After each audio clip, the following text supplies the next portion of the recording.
Welcome to black board. Friends, आज हम class 11th bio के एक नए chapter breathing and exchanges of gas के बारे में पढ़ेंगे। हिंदी होता है श्वसन और गैसों का विनिमय, ये चैप्टर का नाम है। इसके बारे में हम डिस्कस करेंगे। अगर आप इस लेक्चर का पीडीएफ डाउनलोड करना चाहते हैं तो सिंपली हमारे इस टेलीग्राम चैनल को ज्वाइन करिए। वहाँ से सभी लेक्चर्स का पीडीएफ आप फ्री ऑफ कॉस्ट डाउनलोड कर सकते हैं। ठीक है, चलिए शुरू करते हैं। चैप्टर शुरू करने के पहले सबसे पहले देख लेते हैं कि एनसीईआरटी बुक के अकॉर्डिंग हमें कौन कौन से टॉपिक को इस चैप्टर में डिस्कस करना है। तो टोटल 6 टॉपिक हमें पढ़ने होते हैं। नाम इस तरीके से है। पहला है रेस्पिरेटरी ऑर्गन्स, दूसरा है मैकेनिज्म ऑफ ब्रीदिंग, तीसरा है एक्सचेंज ऑफ गैसेस, चौथा है ट्रांसपोर्ट ऑफ गैसेस, पांचवा है रेगुलेशन ऑफ रेस्पिरेशन एंड छठवा टॉपिक है डिसऑर्डर्स ऑफ रेस्पिरेटरी सिस्टम्स। ये 6 टॉपिक टोटल एनसीईआरटी के अकॉर्डिंग आपके साथ मुझे डिस्कस करना है। ठीक है, सबका हिंदी भी मैं बता देता हूँ, हिंदी वाले लोग भी लिखते चलेंगे। पहला का हिंदी होगा श्वसन के अंग, दूसरा है श्वसन की क्रियाविधि, तीसरा है गैसों का विनिमय, चौथा का हिंदी होगा गैसों का अभिगमन, पांचवा का हिंदी है श्वसन का नियंत्रण, और लास्ट होगा श्वसन संबंधी विकार। इसमें जो सांस लेने में समस्याएं हमें होती है इसके बारे में पढ़ना होगा। ठीक है, चलिए शुरू करते हैं। सबसे पहले टॉपिक शुरू करने के पहले इस चैप्टर से कुछ इम्पॉर्टेंट चीज़ें निकालते हैं इसके इंट्रोडक्शन के रूप में। ठीक है, सबसे पहले आप सवाल आपके सामने खड़ा होगा कि सांस लेना हमारे लिए क्यों ज़रूरी है। फ्रेंड्स, हम इस लेक्चर को इस तरीके से बनाना चाह रहे हैं कि आप जब इसको पूरा इस सीरीज़ को ख़त्म करें तो आपको रेस्पिरेशन से संबंधित कोई क्वेश्चन मिस ना आपसे होने पाए। ठीक है, तो बिल्कुल बेसिक से पढ़ेंगे। सबसे पहला क्वेश्चन मैं आपसे पूछ रहा हूँ, सांस लेना हमारे लिए क्यों ज़रूरी है? Why breathing is necessary for us? तो एक साधारण सा आंसर आप दे सकते हैं कि ज़िंदा रहने के लिए भगवान कसम सांस चाहिए। मतलब सांस नहीं लेंगे तो हम जिंदा नहीं रह सकेंगे। ठीक, ये बहुत ही कॉमन आंसर होता है। लेकिन बायो के स्टूडेंट और बायो के संबंधित होने के कारण हमारा यह फ़र्ज बनता है कि हम एक्सप्लोर करें कि श्वसन के दौरान आखिर ऐसी क्या चीज़ें होती है, कौन सी घटनाएं होती है जिससे कि हम जीवित रह पाते हैं, और ऐसी क्या घटनाएं नहीं होगी सांस लेने की स्थिति में कि हमारा शरीर जीवित नहीं रह पाएगा। ठीक है, वो आत्मा का कॉन्सेप्ट अलग है, इसलिए हम उस पर नहीं जाएंगे। ठीक, तो सिंपल सा प्रोसेस है कि आप कोई भी काम करते हैं, आपके शरीर में बहुत सारी मेटाबॉलिक प्रोसेसेस होती है, बायोलॉजिकल प्रोसेस होती है, जैविक क्रिया होती है। लेकिन जो भी जैविक क्रिया होती है उसको पूरा होने के लिए ऊर्जा चाहिए होता है। ठीक है, अच्छे से समझेंगे। जो भी आपके शरीर में जैविक क्रियाएं होती है सबके लिए ऊर्जा चाहिए। और ऊर्जा कहाँ से मिलेगा? तो जब आपको भूख लगती है, आप खाना खाते हैं और उसी भोजन से आपको ऊर्जा मिलता है। लेकिन कहना आसान है, लेकिन ये प्रोसेस इतना सिंपल होता नहीं है। आप जो खाना खाते हैं तो बहुत सारे आप वहाँ पे कार्बनिक अणु जो है, मॉलिक्यूल्स जो है, आप ग्रहण कर रहे हैं, और उन कार्बनिक अणु को तोड़ने के लिए ऑक्सीजन चाहिए, क्योंकि वो टूटेंगे तो वहाँ से ऊर्जा मिलेगा। तो उनको तोड़ने के लिए ऑक्सीजन चाहिए। यही कारण है कि आप उसको टूटने के लिए लगातार ऑक्सीजन का सप्लाई बनाए रखते हैं, अर्थात लगातार सांस लेते रहते हैं। और जब टूट जाता है वो अणु तो वहाँ से ऊर्जा के साथ साथ वहाँ से कार्बन डाइऑक्साइड भी निकलता है। इसीलिए जब एक बार आप ऑक्सीजन अपने शरीर के अंदर लेते हैं तो फिर तुरंत जो शरीर में टूटने से कार्बन डाइऑक्साइड बना था, शरीर के टूटने से नहीं, जो अणु थे उनके टूटने से, कार्बनिक अणु के टूटने से जो कार्बन डाइऑक्साइड बना था उसको तुरंत रिलीज करते हैं। तो इसी को बोलते हैं सांस लेना एंड सांस छोड़ना। ठीक है, देखिए इसी चीज़ को यहाँ लिखा गया है।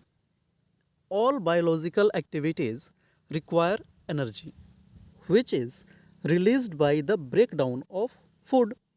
So all organism consume high energy organic molecules in the form of food. Hindi होता है, सभी जैविक गतिविधियों के लिए ऊर्जा की आवश्यकता होती है। इसीलिए, और ये ऊर्जा कहाँ से आएगा? तो जो भोजन हम लेते हैं उससे। इसलिए सभी जीव भोजन के रूप में उच्च ऊर्जा वाले कार्बनिक अणुओं का उपभोग करते हैं। कोई भी ऑर्गेनिज्म है, ये भोजन ग्रहण किसी न किसी रूप में करता है। आगे है, the breakdown of food by the use of oxygen is called oxidation of food. Cell utilize oxygen for catabolism and produce energy along with carbon dioxide. Hindi होगा, ऑक्सीजन के प्रयोग से भोजन का टूटना भोजन का ऑक्सीकरण कहलाएगा और कोशिकाएं अपचयन के लिए ऑक्सीजन का उपयोग करती है और ऊर्जा के साथ साथ CO2 का उत्पादन करती है। आप समझ गए होंगे कि इसी ऊर्जा के उत्पादन के लिए ऑक्सीजन का होना जरूरी है और जब उत्पादन हो जाएगा तो कार्बन डाइऑक्साइड वहाँ से निकलेगा। हमारे शरीर को कार्बन डाइऑक्साइड चाहिए नहीं, सिर्फ ऑक्सीजन चाहिए। इसीलिए सांस लेते हैं तो वायुमंडल से ऑक्सीजन लेते हैं और शरीर में बने हुए CO2 को फिर से वापस हम वायुमंडल में छोड़ देते हैं। क्लियर है इतना? चलिए आगे बढ़ते हैं। आगे कह रहा है, the process of exchange between oxygen from atmosphere and carbon dioxide produced by cell is called breathing और रेस्पिरेशन। हिंदी है, वातावरण से ऑक्सीजन और कोशिकाओं द्वारा उत्पादित CO2 के आदान प्रदान की प्रक्रिया को श्वसन कहते हैं। ठीक है, अब देखिएगा, श्वसन में दो प्रक्रियाएं होती है। क्योंकि आपको ऑक्सीजन चाहिए तो आप कहाँ से लेंगे ऑक्सीजन? तो हवा से, वायुमंडल से लेंगे। और CO2 का प्रोडक्शन आपके शरीर में कोशिकाएं कर रही हैं, जिसको फिर से वापस कहाँ पे? वायुमंडल में छोड़ना होता है। और ये दोनों प्रोसेस जो है कौन कौन से? तो ऑक्सीजन का लेना और कार्बन डाइऑक्साइड का छोड़ना। इन दोनों प्रोसीजर को कंबाइंडली एक साथ मिलाने के बाद से क्या कहते हैं? तो श्वसन कहते हैं। इंग्लिश में कहीं कहीं इसे ब्रीदिंग भी लिखता है और कहीं कहीं इसे रेस्पिरेशन भी लिखा जाता है। क्लियर इतना? सब कुछ ठीक है?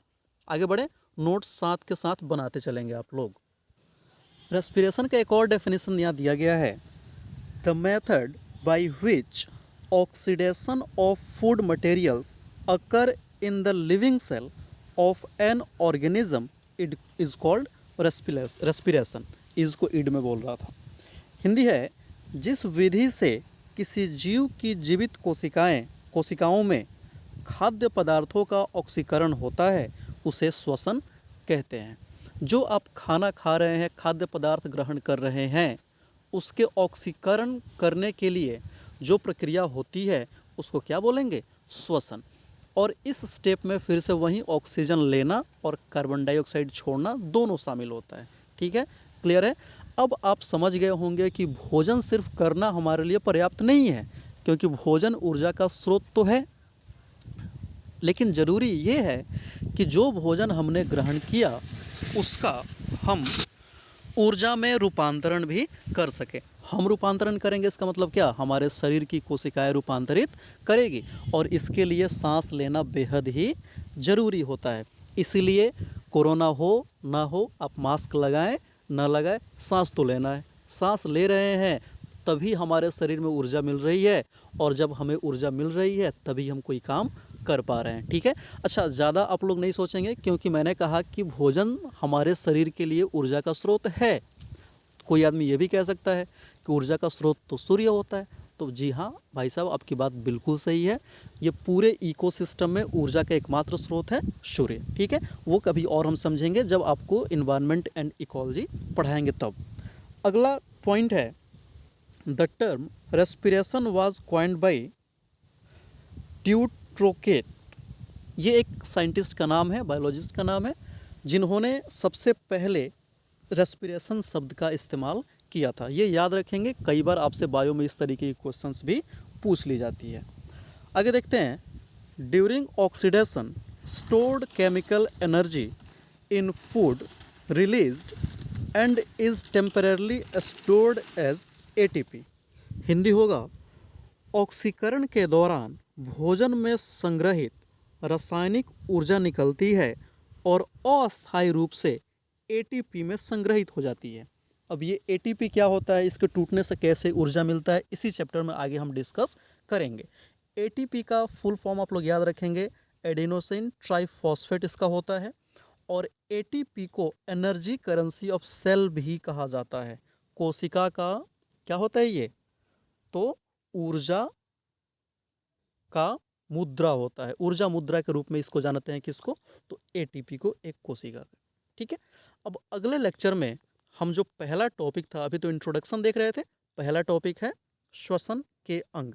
इस पूरे सेक्शन को हम लोग अगले अपने लेक्चर में डिस्कस करेंगे। आई होप आपको ये लेक्चर पसंद आया होगा। Thank you for watching, thank you very much, have a good day.